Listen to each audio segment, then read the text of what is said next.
He's angry about mortgages. It's Angry Mortgage. He's swearing. He's cursing loud. He's old. He's opinionated. And he's been doing this so damn long. This program is about mortgages, and this is mortgage advice, but the advice may not apply to your situation. Contact licensed mortgage professionals for specific recommendations before you make decisions about mortgages. You may not agree with Ron, but if you don't, he thinks you're wrong.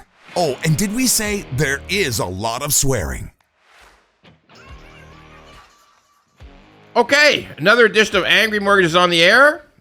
Jann, thank you for continuing to fill in for Natalie. Of course. Really appreciate it. Yeah. But the vacation isn't, like, everybody's going to say, what the fuck? Girls on vacation for all this time? Okay, it just overlapped. Like, it's just like, you know, it's like it's only a week. It's only 4 working days because it's you know, Thanksgiving. We had Thanksgiving in Canada. Yeah. By the way, if anybody's listening from the States, stop listening. I mean, this is crazy. I mean, you really shouldn't be listening, honest to God. I mean, like, it's all Canadian stuff. It's a Canadian Angry Mortgage show. It's a Canadian show, yeah. But although, here's the weird part. And this is a really, really weird thing that happened to me. Occasionally, I get a chance I'm fortunate. I get a chance sometimes through some people I know to meet with U.S. investment organizations, big ones, that are interested in the Canadian housing market, Canadian real estate, but really in relationship to Canadian banks and Canadian real estate companies like Brookfield. Okay. And they occasionally come to Canada, and sometimes we meet, come up from New York, and they say, no, Ron, people are listening to you. You know, the people who have to cover Canada for real estate, banking, that stuff, they actually, well, they don't listen to the show. What they do is they follow me on Twitter, okay, or X. Yeah. Or LinkedIn. They don't connect with you on LinkedIn? No, I'll tell you one thing about New York folks, New York investment folks. They like X. Okay, really? I did it. I called it X. Okay, I called it X. So they like X, and they're on X a lot. So they follow me on X, and I was amazed by it. Like, I was shocked. Like, what? Why would anyone care about some son of a bitch old Canadian mortgage broker? I mean, Jesus. You're popular, Ron. The fans want Ron. I don't know. I mean, I got to admit, when you come to this stuff late in life, it's hard. Like, it's hard because, let's face it, the majority of us go through life fairly anonymously, right? Yeah. It's weird that people know you. You know that. I think on the show a long time, like at the very beginning of the show, I told the strange story of somebody. I was standing on the street waiting for an Uber, and somebody yells across the street, "Hey, you're Ron the mortgage guy, right?" I mean, holy Jesus, that was weird. I mean, that was so weird. Oh my God. Yeah, that was just weird. See, I told you, the fans love you. I'm, and yet everybody in this business, everybody in the mortgage business, and definitely everyone in this office will say, he is not fucking lovable at all. Like, not at all. All right. So, but anyway, whatever. That's like, I mean, maybe in secret, like maybe behind closed doors, Taylor Swift's just a total bitch. Is that possible? Right. I think everyone in like the elite life have their side, you know? They got a moment. Yeah, They have of moments. course. They have moments. Of course. Although everybody swears to God Keanu Reeves is just great all the time. He's lovely. I heard that he like donated all of his money from one of his movies because he's down to earth. He's just one of those people. I don't know. Like I've heard. And literally, that when you hear about how good celebrity is, how wonderful celebrity is, you're always waiting for it to come out like, no, he murdered a cat, okay? Like, hey, we watched him, he tortured the cat. And yet nothing on Keanu ever comes through of doing anything bad. Okay? But then, man, they have so much money, you don't know if they're actually just paying to keep everything under the rug. But there's a lot of people watching and waiting for something to go wrong, right? Yeah, of course. One thing is that it's like living life under a microscope. No kidding. Yeah. Okay, so mortgage world this week. And that's back. That's back next week. She's back. It was just a weird overlap. She had to get the one day she had to get ready to leave, and then now she's actually in Bahamas, and now she'll be back. But she'll be back. Okay. But it was some interesting news this week. Some interesting developments in rate and mortgage world. Rates actually came down. Maybe just the bond yields came down. The rates came down. Maybe just the tiniest bit. Not worth talking about. Like when I'd like to talk about rate changes, I'm trying to focus on like a 0.25%, stuff like that. Yeah. Because minimum. The tiny little amounts. I realize every bit counts. Every basis point counts. That's 1/100 of a percentage. Yeah. It all counts. But I think we got to really focus on the real swings, like when it goes like a 0.25%. We had a bunch of those, and now it's quieted down. Bond yields are down just a tiny bit from the peak. So let's say the peak was 4.47 on the 5-year Canada yield, and it's now, I think today it's like 4.39. 4.29, 4.27, 4.29. Okay. So it's not. It's all in the same. It's not meaningful. Okay? Right. Oh, by the way, we want everybody to see this in the shot, like bougie water. Okay, like it's like we're drinking bougie water. Look at this, bougie water. Okay, it's really Fiji water. There's the story of the horrible couple who founded this. I think one of them's dead now. Like they went to Fiji, loved the water. They were already rich sons of bitches. I'm not worried. No, they're so rich the lawyer's not gonna send me a letter. The rich sons of bitches, and they went to Fiji, loved the water, and they're sort of looking at each other on the flight home, saying, "We love the water so much. It tasted so great. It was so pure, so wonderful. Could we invent a good enough bullshit story to get people to pay ridiculous amounts of money for a bottle of water?" Yikes. And it worked. Ew. It worked. Clearly. It worked, yeah. So this water really is from Fiji. 100%. It tastes better. It tastes better than it does taste better, doesn't it? It does. It does. Like than your typical water bottle for sure. Like my Mrs. Mortgage guy has got a friend who keeps saying, "Oh, the tap water in Toronto is really terrific. I mean, we should all just be drinking tap water." And I'm thinking to myself, the tap water in Mississauga sometimes tastes like ass. Okay? No. It honestly does. Tap it's water the worst, is okay? No. But did you know? Actually, Hold on. You've had some lousy tap water in your day, of course, right? Yes, of course. absolutely. Yeah. But like the bottled water as well, it's like not the greatest. It's very salty. I feel like it has a very salty taste. Hey, listen, I give full marks to Costco. That Costco bottled water is very, very, very inexpensive. Tastes like diesel. Okay, like it's the worst shit water on the face of the earth. Like I gotta just say, this stuff tastes good. It does. It does. No, I think we're gradually sinking Fiji, though. I mean, I think we're sucking so much natural water out of Fiji that the whole island is going to go under. Without global warming, like the whole island is just going to sink. It'll be us alone. Okay? Yeah. And I think, too, they're probably abusing the people who work there and 100%. Not paying them properly. And like because everything I read about this couple they were just the worst people. They were like human garbage, and they just took advantage of everything. Yikes. Anyway, that's... maybe the lawyer's letter will show up now that I've really gone to town on it. Yeah. There goes your endorsement. I still like the water. I'm drinking the goddamn water. That's it. Okay. Drinking bougie water. All right. Bougie water. So yeah, we had a U.S. Inflation report. Ticked up. It ticked up. Now these are small moves, right? These are not big moves. But here's the key, because every time I mention these reports, there's always somebody who puts the comments in. There's always lots of comments, right? Yeah. On the YouTube channel.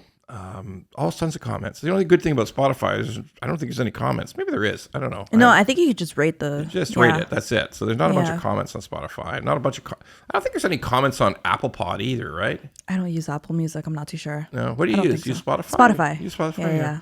Yeah, I use Spotify for podcasts too. I use it all the time. So I mean, I think it's just rating. That's it. Yeah. Although I think on Apple there's comments. Is there? There's comments, and I've never ever looked. Not once. We need to figure that out then. Holy shit! Yeah, I mean, Jessica, the producer's got Apple, so we got to look into that. Okay. Yeah. So yeah, this is they always have comments. Okay, about wait. You might be saying that. You might be saying that the U.S. CPI report has showing an increase, and that is only headline. If we delve into it and we look at the... Okay, for the love of Christ, okay? Like there's 17 different things. There are always these people who are coming up with 170 different little issues to look at. Well, you might think the jobs report is good, but let me explain to you why the jobs report is not good. Okay, oh, Jesus. Like, there is I got to admit, social media is the most nitpicking bullshit in the world. It right? is. It is. Like, right? Yeah. Yeah. It's just crazy. But anyway, let me just explain why is even a tiny increase in the U.S. inflation not good for? First of all, it's not good for Canada because we have to follow what they do. Of course. If the U.S. Fed eventually comes up with another 0.25% increase, they may not. They may. It's Halloween. I think Halloween is their date. Okay, so pretty fucking spooky on the rates. But anyway, see, look what I did there. Bougie water, spooky on the rates. Anyway, But so it's far away. Yeah. But the key thing that I keep telling everybody over and over and over again is it's not at this stage so much about when it goes up. It may go up. It may go up 0.25%. It may go up 0.5%. I mean, worst case scenario, it could go up a little more. Very bad. Inflation really rushes back. But the thing is, if it doesn't go down, the farther away the cuts are. That's the key. That's the key to the whole thing. Yeah. Is when do the rates ever fucking go down? Okay. Oh my God. I know. Right? Yeah. So that's the key. And as any kind of inflation uptick, even the smallest uptick, means the cuts are farther away. Now, maybe it's only a month farther. Maybe it's only 6 weeks farther. But it's farther. Yeah. Okay? So that's why I keep talking about it. Also, the U.S. jobs report wasn't too bad. Also positive again. We're waiting on the Canadian numbers next week. A few days. Anyway, it will be sometime, sometime this week. We tape early, and you're going to see this. It's on the 17th for the Canadian inflation. We're going to see it then. And then the big Bank of Canada announcement's on the 25th. Oof. So I'm thinking, Mike, I don't like to give out a guess this far ahead, but according to you, prediction's a shit job. Prediction is just the shittiest job. I mean, I got to admit, it's like religion, when like there's some faith healer who's promising a miracle. He says, I'm going to lay hands on you and you're going to hear better. And all of a sudden the person lays hands on, I think I hear a little better. And all of a sudden, I was right. No, you're just a liar. It's all bullshit. Okay.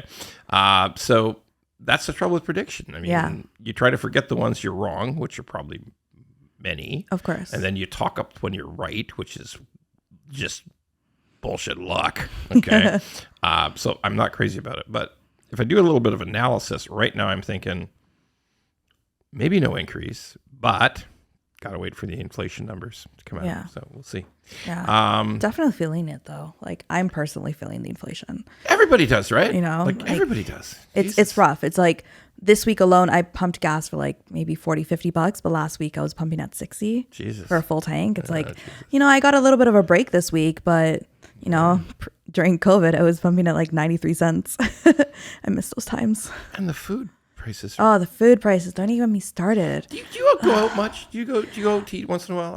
I'd like to say no, but lately I have been. Okay, fair. Okay. And a couple things, like on a Friday night, a restaurant is pretty empty than usual. That's for sure. Yeah, you're right. So that's a little weird. And it depends on where you go, right? Like Josh and I went to this lovely Italian restaurant on last Friday in Vaughan, and it was pretty decently priced for what we got. Thank God. Right? But then I go to one of these franchise places. I don't remember what it was called, but we spent almost $200 on a meal, and Jesus Christ, that's a lot. Yeah. Not that it's not the greatest meal, but it's like a meal and some wine should not cost $200. Listen, I had lunch with a colleague the other day, and like when the guy, I order the same thing quite often at that restaurant, and when the fish portion came out, I said, like, who's cutting this fish for Christ's sakes? Like, I'm gonna need a microscope to find. Oh, and the shrinkflation, yeah. Shit. The shrinkage disgusting. of the products is ridiculous. Yeah. Anyway, that's that.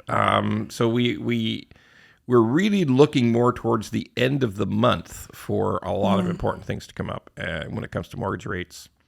But what I do continuously hear By the way, there's a guy who runs Remax Canada. Mm-hmm. His name's Phil Soper. Mm-hmm. And I don't know what the fuck's going on with Phil. Okay. They come up with a report that, we believe that for the rest of the year, house prices will go up in Canada. Like, Phil, you drinking? Like, you day drinking? What planet buddy? Is he on? Like, are you day drinking, buddy? Like, I mean, like, I don't know. I know in Ontario, there's no goddamn prices going up. And I'm telling you, in British Columbia, yeah, I mean, it's not as bad as here, mm-hmm. but I get constant reports from BC. Not great at all. Okay. Yeah. Quebec's quiet, not going down, but quiet. Yeah. And Alberta's still pretty good. Okay. Yeah. Still pretty good in Alberta. I love it when, like, again, on social media, you get these little comments, like, in Duncan, BC, I'm in Duncan, BC, and you are so wrong. I mean, it's the market in Duncan, BC is, like, I actually know where Duncan is. It's on Vancouver Island, okay? It's a lovely place, by the way. It's very small. It's a lovely, lovely place. Beautiful. Most of the places on Vancouver Island, they're beautiful. Mm-hmm. Not the places where they got the pulp mill, because in the pulp mill, if there's a pulp, you know what a pulp mill is? Where they make, they're not as busy anymore. They closed most of them because it's all about paper, like newspaper. And who the hell's reading a newspaper anymore? That's a pulp mill. It's where they turn trees into paper. Okay. So not much of that. Although they also have to turn them into cardboard. And we know, thanks to our friends at Amazon, cardboard's doing good. Okay. Like, holy shit, is cardboard rocking? Okay. Like, it was just Prime Days like 2 days ago. Yeah, exactly. I mean, the boxes are flying across Canada right now, right? I mean, they're just flying. So the pulp mill, where you take trees and you turn them into cardboard. Yeah. Okay. Well, it's just like tap water, except it's the whole atmosphere in the whole area smells like ass. Okay. Like, you're walking through a cloud of ass. Okay. Like, it is the worst. Like, we lived there. We lived on Vancouver Island for a couple of years. Yeah. And William was born there. Okay. Aww. Yeah. And there was a pulp mill right there where we lived. We lived in another even super small town called Ladysmith, like Duncan small. Anyway, getting back to my guy, it doesn't smell like ass in Duncan, but maybe if the wind hits it the right way, it could. But anyway, the guy says, in Duncan, I mean, people, you're wrong. I mean, prices are just, they're really good. They're really good. It's fucking Duncan, dude. Okay. Like, it could be like a Slave Lake. I mean, yeah, there's only 13 people there, but it's going good. Okay. Of like, course. I mean, what the fuck? Okay. Like, can't even compare. No, I'm trying to use large numbers of people when I talk. Okay. It's about lots of people. Not mad at Duncan. I like Duncan, but Don't go wild on Duncan, okay? It doesn't indicate how everything works in Canada. Of course, okay? Yeah. So that's the outlook right now. It's a kind of a tortured time in real estate. So what I want to do for the main body of the show is I want to talk about credit and banking in general, because I get a lot of questions. We get tons of questions from listeners, tons of questions from social media. And a question I get a lot is about why do we have 1, 2, 3, 4, 5-year mortgage rates in Canada, mortgage terms in Canada, where almost everything in the United States is 25 and 30 year. Now, I'm teasing this. I'm not going to do a teaser trailer. Okay, I'm teasing this because we're going to do another show on it because it requires a ton of research. And like, I know the reasons in Canada and I know some of the reasons in the U.S., but I got to do a deep dive because in the U.S. it's 30 year. Like, you get the same rate for 30 years. Now, really, 25 or 30 years, you have the same rate, and that's why what they have going on right now in the United States is nobody's selling their house who has the low rate because a bunch of people have $299, and everybody else can only get $799. Okay, wow. That's the rate today. Yeah. So they ain't selling. Okay? Of course. Now, of course, somebody's going to say, "Well, I think could they not port their mortgage?" No, fuckers. There's no porting in the States. That's not how it works in the States. There's porting in Canada, but there's no port in the States. So you got to stay in your house. You can't sell your house if you want to keep that low rate. Of course. Okay? So, yeah, it's a different world. So people keep asking, why not? I know some of the why we don't have 25 and 30 year here, but I really want to do the research on the history of it in the U.S. first. Yeah. So we're going to do a good chunk of a show on that. And so we've now adequately teased the subject. Stay tuned. Okay, stay tuned. So what I want to talk about is the growth of credit. You know, we all really use credit, right? Yeah, of course. But, you know, it's relatively recent. It really is. I'll just run down some of the history.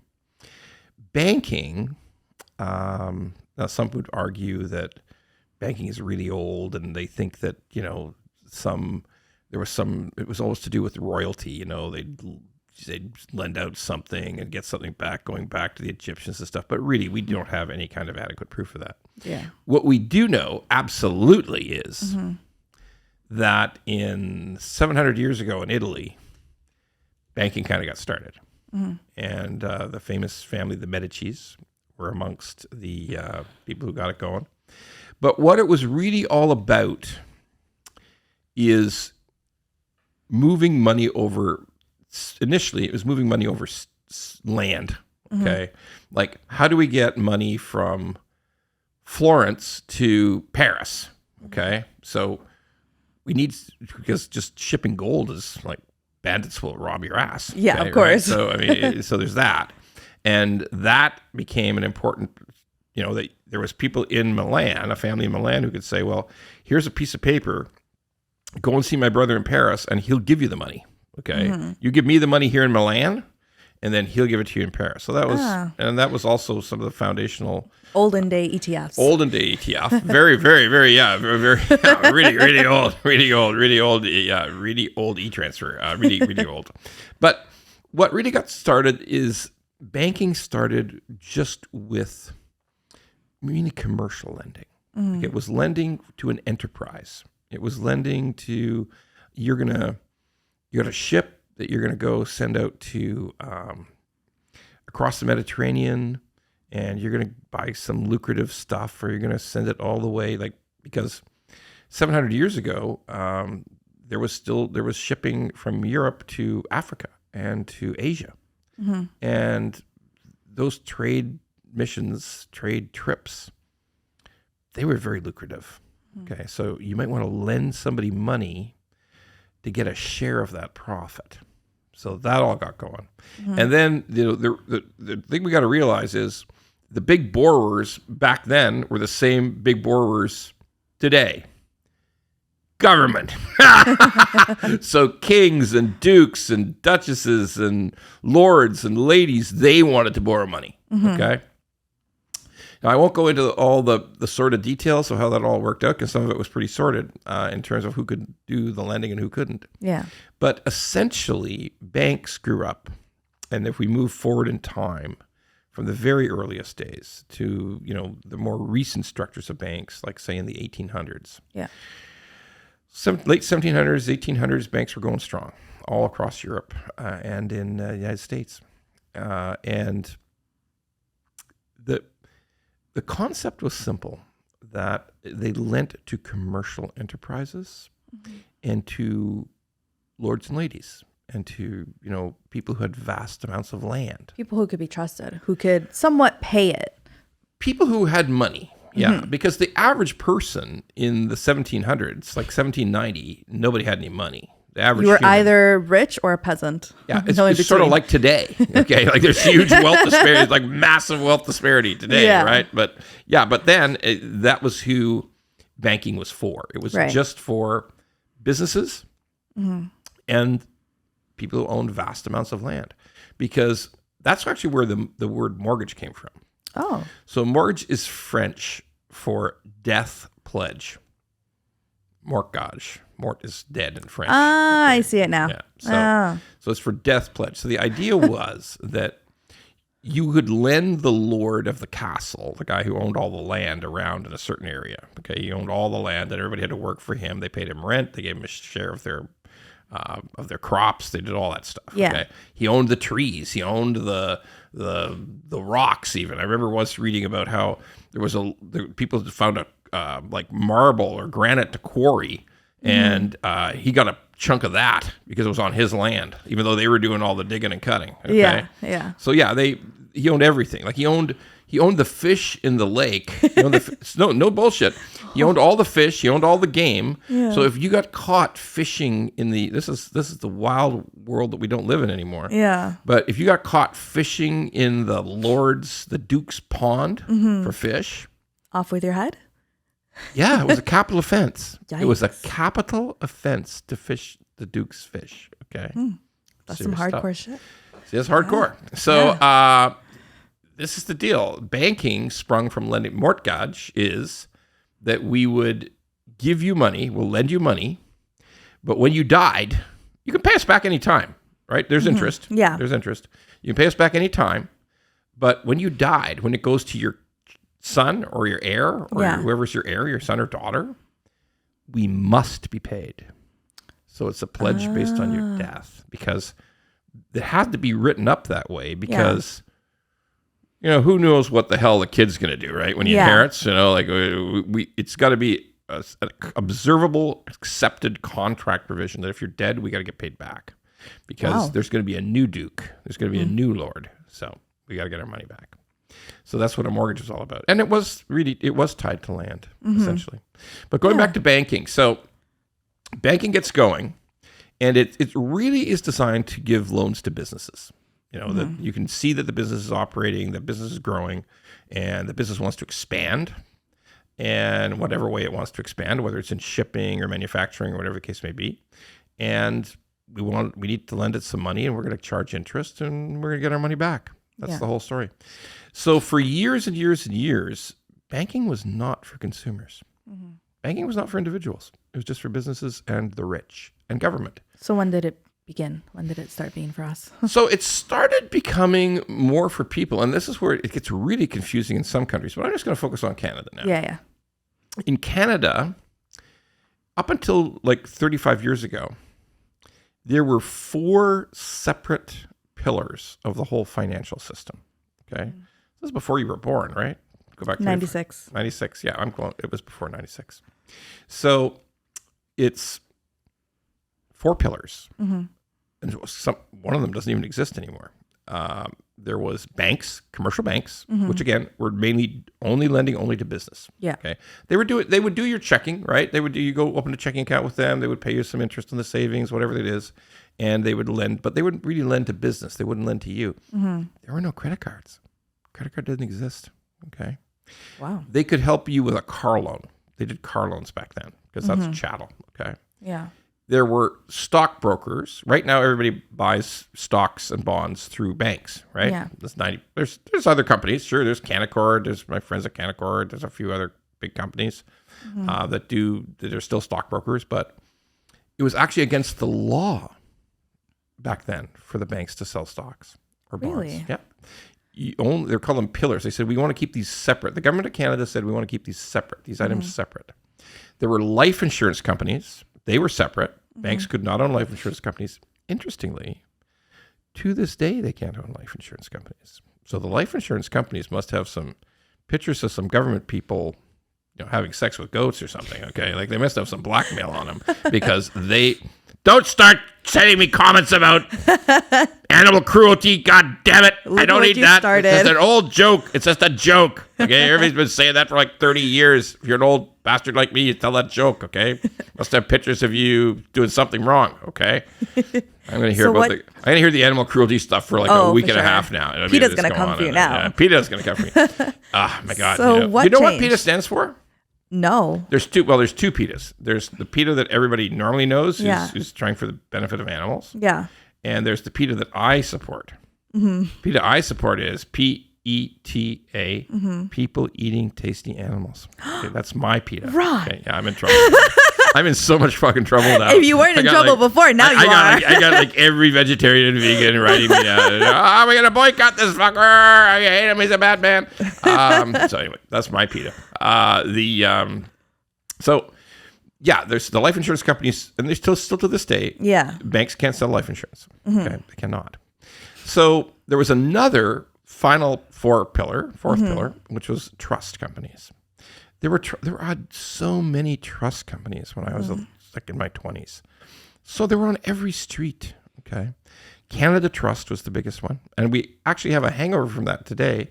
is sometimes people refer to TD as TD Canada Trust. Okay. You've heard that, right? Yeah. Okay. So that was a whole separate company. That was the biggest bank merger at the time, was TD buying Canada Trust. It was huge. It had to get government approval. Yeah. But there was Royal Trust, unrelated to Royal Bank. Okay. Not related. Okay.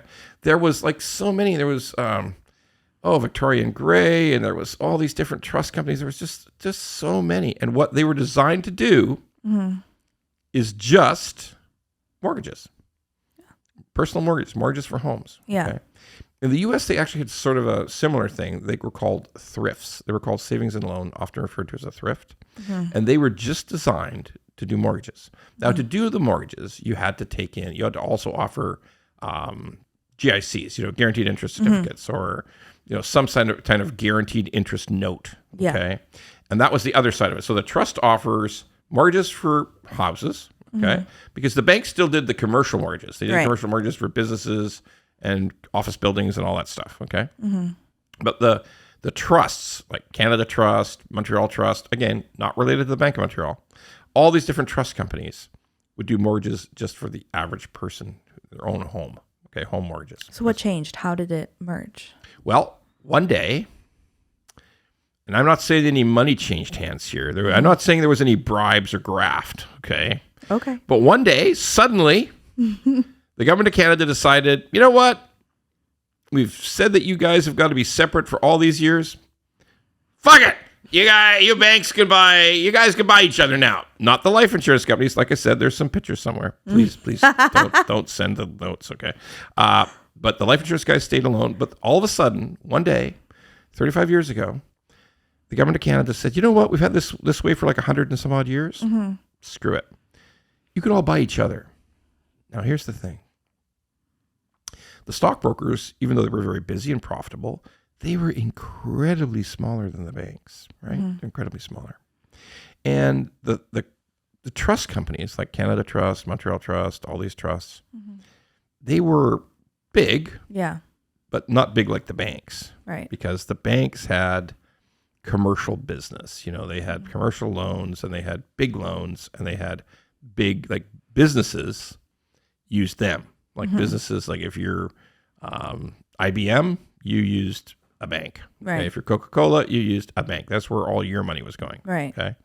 So they just had more money on the go. Yeah. And they were able to then start. First of all, they just wiped the table of the stockbrokers. Like they bought every goddamn stockbroker. Okay. And boom, they controlled the stockbrokerage business in Canada. I know there's still some big ones. They're still out there. It still exists. But yeah, they cleaned the table on that one. Yeah. And then they went for the trusts, because the trusts were okay, but they were much smaller than the banks. Right. Okay. Like I'm skipping over some steps for the sake of not boring the shit out of people who are probably already turned the show off already. They're like I didn't know it was a history lesson. This shit was a fucking history lesson. I mean, Jesus. Always something fresh on the show. So the reason I'm talking about all this is the banks that have come to dominate all, with the exception of the life insurance companies, they've come to dominate every financial transaction in Canada. So it's so different. It's so different compared to the States. Oh yeah, like there's still thousands of banks in the States. It gets smaller. It's getting smaller, but there's thousands of banks down there. But 87% of all financial transactions in Canada are done by the big six banks. Like it's big, right? Yeah. Like it's dominant. Now, by the way, I'm not mad at these guys. I really can't afford to be, because I'm in the mortgage business, and I gotta stay on side with them. But I'm seriously not mad at them. Okay, they're not perfect. Banks aren't perfect, and I also know some shit about banks. Okay, like I know some stuff. I do know. But I'm not mad at them. Okay, I mean, the other thing we got to realize is that banks support so much, like the dividends from bank stocks support so much of the pension plans in this country. Yeah. And individual savings and RSPs. I mean, they're just big chunks of it. Okay. So I'm not mad at banks. And I know a lot of bankers. I know some bank executives. Don't get me wrong. I don't know the top people at all. Like nobody. No, they probably know you though. Fuck no. They do not know me. I'm going to say this straight up. Like I know some of the mortgage people, but the top bank executives do not know that I exist. Okay, I mean that's just fine. I mean they're way up there, right? Mm-hmm. But I know enough bankers to know that they're like everybody who thinks that they're just always scheming to try to screw us into the ground. It's just not true. They're just businesses. They're businesses who do a lot, and they by the way they've done some good. Let me explain something. Have you ever been to Mexico or Caribbean or anything like that? I've been to Cuba. Cuba, right? Yeah. Okay. Like things are kind of fucked up in Cuba, right? Like half the houses are half built and stuff, and everything's like a little bit fucked up, right? Yeah. That's a function of not having a working banking system. Mm-hmm. Okay, because when you go to the Caribbean, you'll often see, and same in Mexico, you'll often see houses that are half built. Yeah. And they're just, when you ask about it, they say, oh, yeah, no, they're still getting built. They just, when they got some money, they go up and put up another half a wall and, do this and that. That's just how it is. That's a function of not having a good banking system. That's not that's a function of not having effective credit system.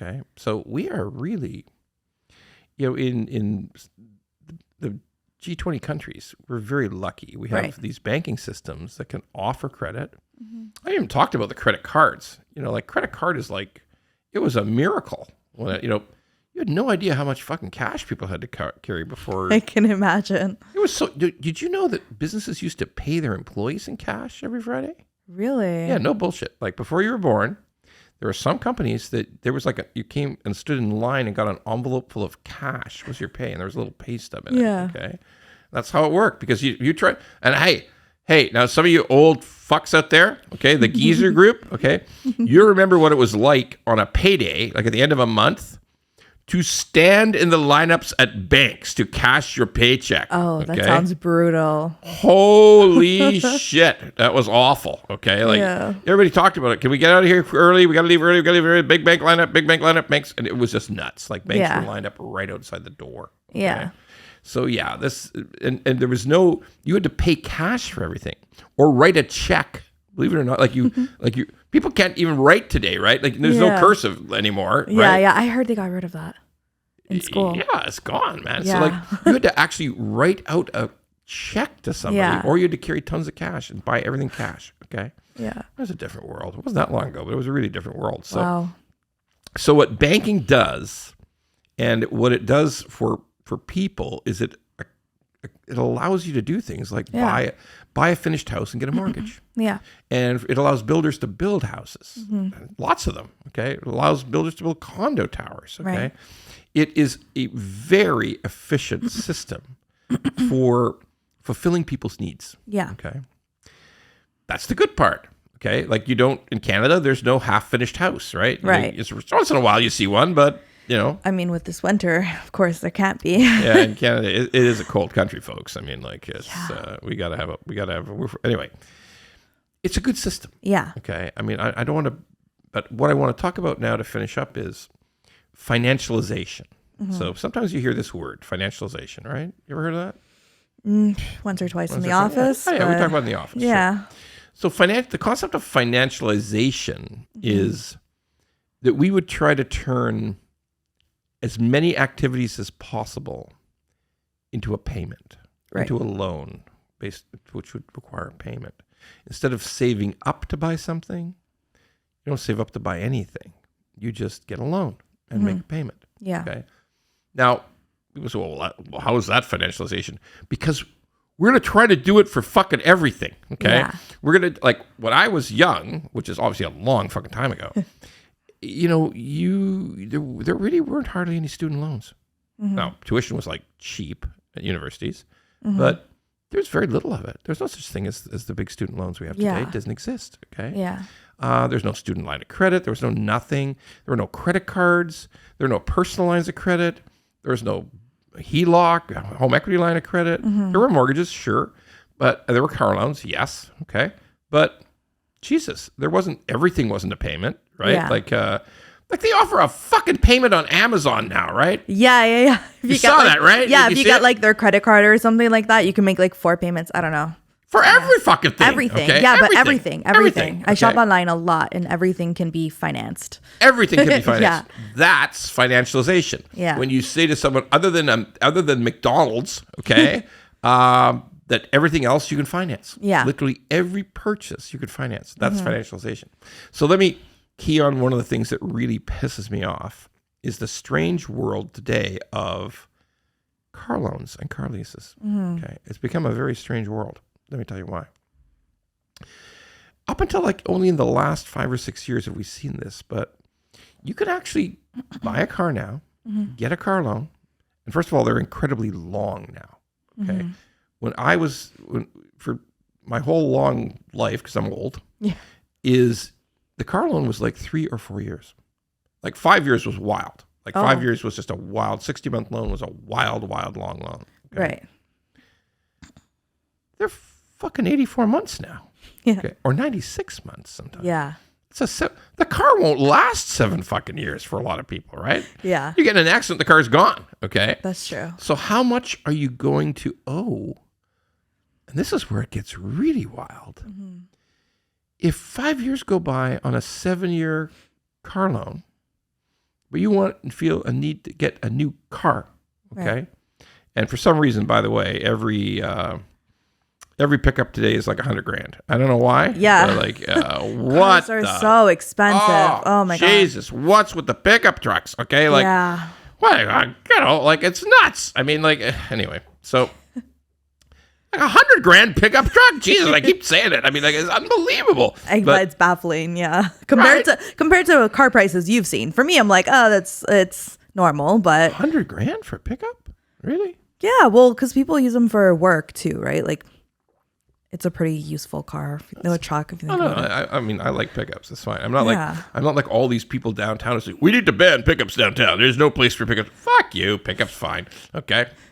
So, but $100,000, it's a lot. So here's what we're starting to run into. We never saw this until about 4 or 5 years ago. That it was 5 years into a 7 or 8 year loan. Okay. And so I want a new one. I need a new one. Oh yeah, I want a new one. But you still got like 2 years or 3 years of payments left.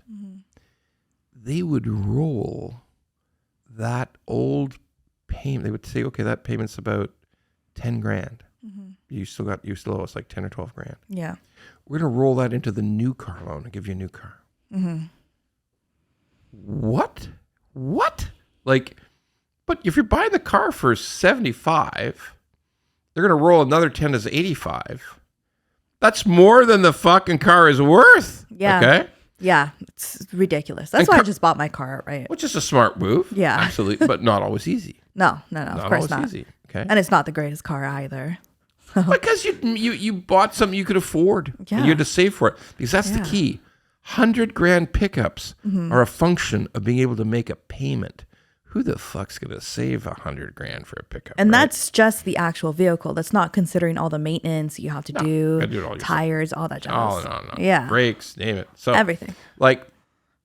So now you're taking the $75,000 car, adding the $10,000 that you still owed on the old car. So now it's an $85,000 loan.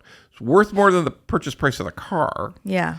And the car depreciates really fast, right? Oh, yeah. Like, super fast. Oh, yeah. Not like a house. House hopefully goes up, right? Mostly goes up. Not a car. Car guaranteed goes down, okay? Yeah. Now, what's going to happen if you want another one in about 5 more years?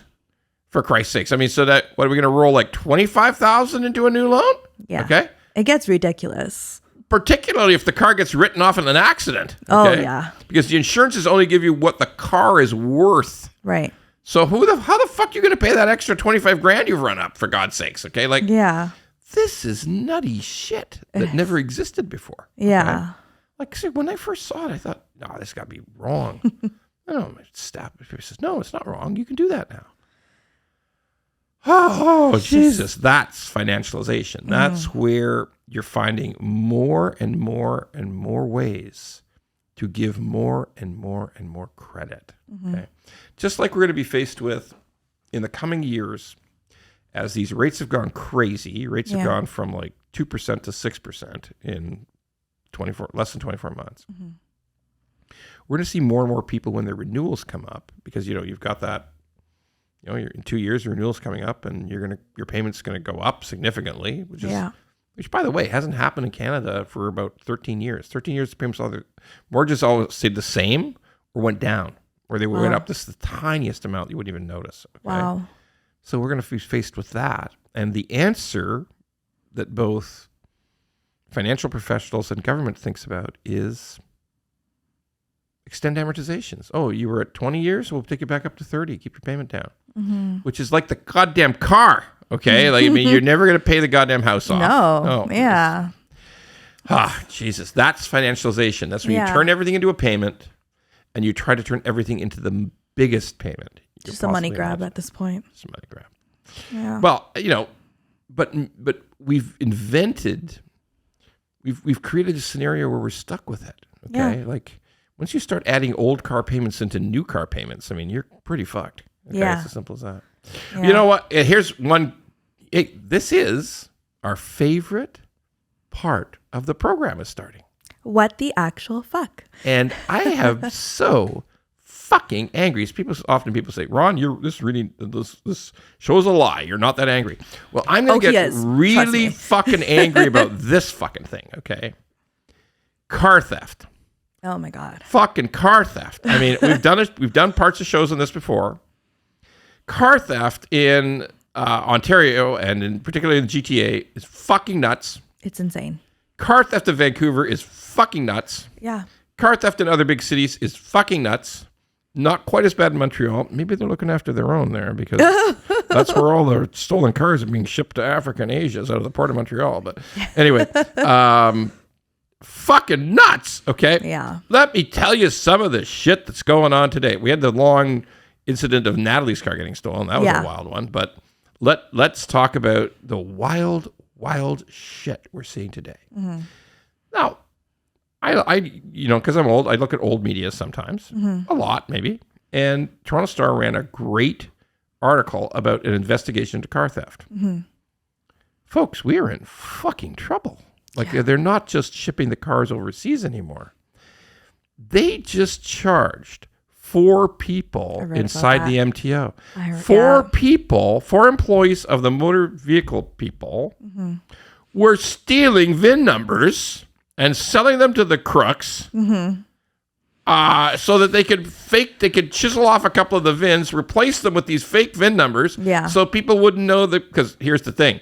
If you buy a car, you got to produce the paperwork, and they check the VIN and say, okay, yes, this VIN is legit and you're not stolen, because as soon as the car's stolen, the VINs immediately goes on alert, right? Of course, yeah. Vehicle identification number. So I'm talking about VINs, okay? So if the fucking people inside the motor vehicle branch are stealing the fucking VINs, giving it to the fucking crooks, then the crooks can resell it right here in Canada. They don't have to bother shipping it to Africa, for Christ's sakes, okay? We're fucked.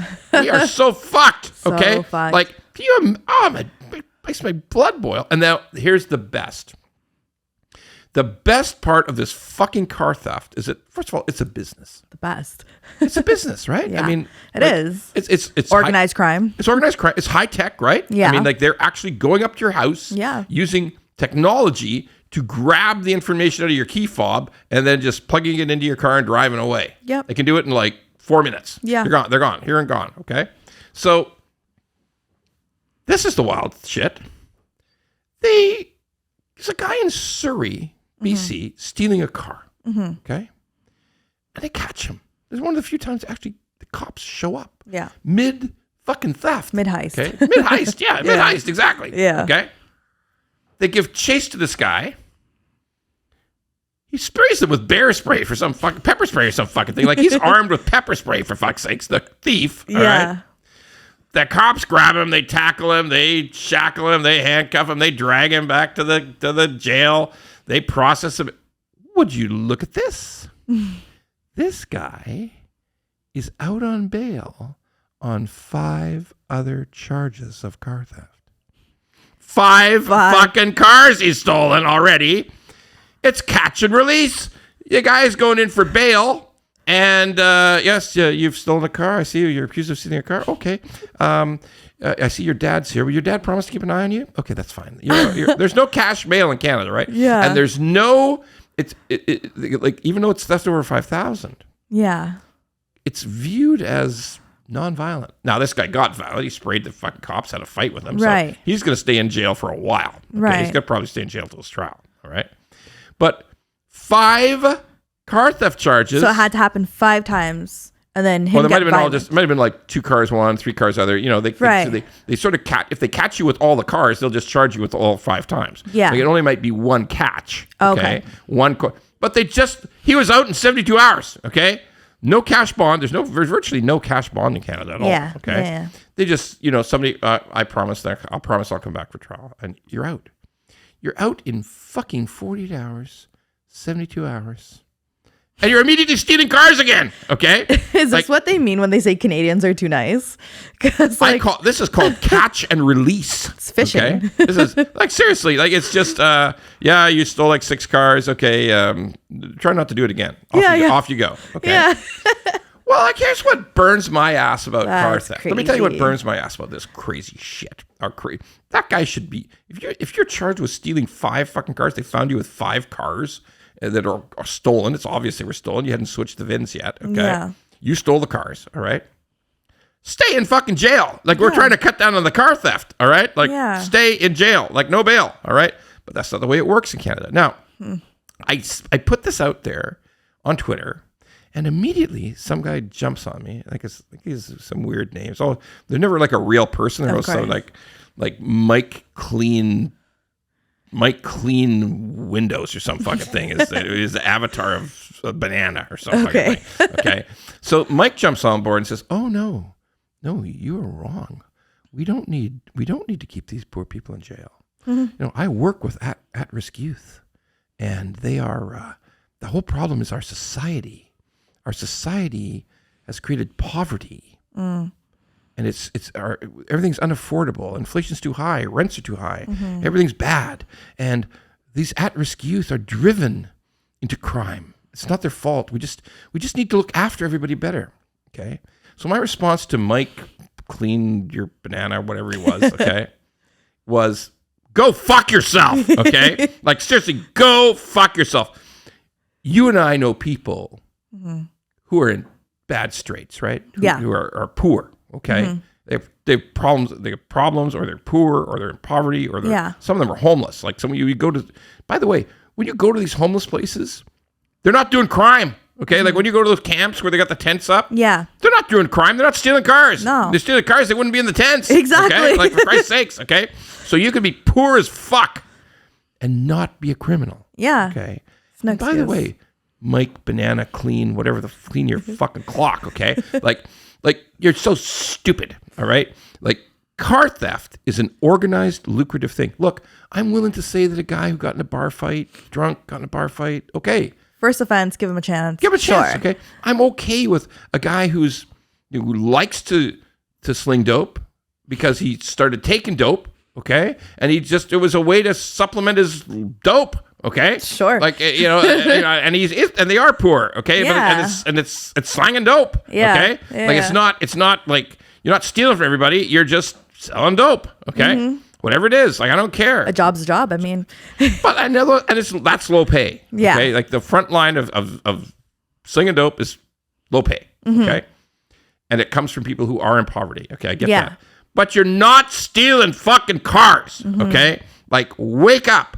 Stealing cars, we got to change the fucking rules. Yeah. If you're caught stealing a car, if we catch you red-handed, there is we catch you inside this warehouse with 16 stolen cars, you're going away, okay? Well, yeah, we're going to give you a trial. We're going to prove it, okay? But you're not getting out on bail. Yeah. To go back and steal the fucking cars, okay? Yeah. More cars, okay? No more catch and release for fucking car theft, okay? Yeah.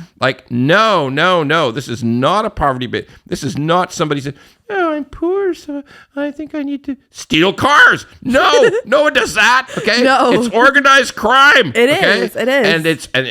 And Mike the Clean Banana says, it's not as lucrative as you think. Fuck you! It's pretty fucking lucrative, I think. It is, even if you're just the stealer, okay, I think you're getting a couple grand a car. Easy. You do a couple a week, tax-free, baby. There's no source deduction on stolen cars, all right? Exactly. There's no EI. There's no Canada pension on stolen cars. You're getting cash money, okay? And it's your everyday Joe that's like going to suffer because now there's a surcharge, a premium insurance surcharge. There's so much. If you get a car that's like at risk of being stolen. But everybody's like, I got a reply from on social media from a guy up in the ends of the earth who says there's no car theft here, but my insurance is up 10%. Okay, like I'm paying for the theft in fucking Toronto. Okay, see, like so this. Yes, you car thief bastards. Yeah, his sons, all of you. I'll be neutral gender. I mean, fuck you all. All right. I'll use the they word. All of you, they. Fuck you, they. Okay. Oh my god. Like. Fuck you all, okay? Like yes, you're just abusing the world. You're increasing our insurance payments. You're creating fucking chaos for people who lose the cars. You're doing everything wrong, and there should be no fucking bail. If you're caught in a warehouse with 16 cars and you say, well, I don't know what happened. They just showed up. Like, fuck you, okay? You're going to jail, and you're staying in jail. Okay, no more fucking catch and release on car theft. Stupid fucking justice system. Government, wake up. Do the time, do the crime. Go in. Yeah, keep him locked up. Don't steal cars. Stay locked up. Fuck y'all. Thanks, folks. See you next week. Bye.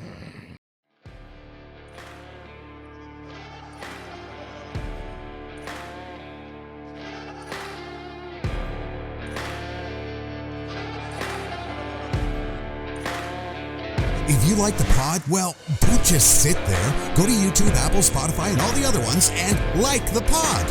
And don't forget to subscribe so we can keep being angry at mortgages and swearing about mortgages. Angry Mortgage could use your support.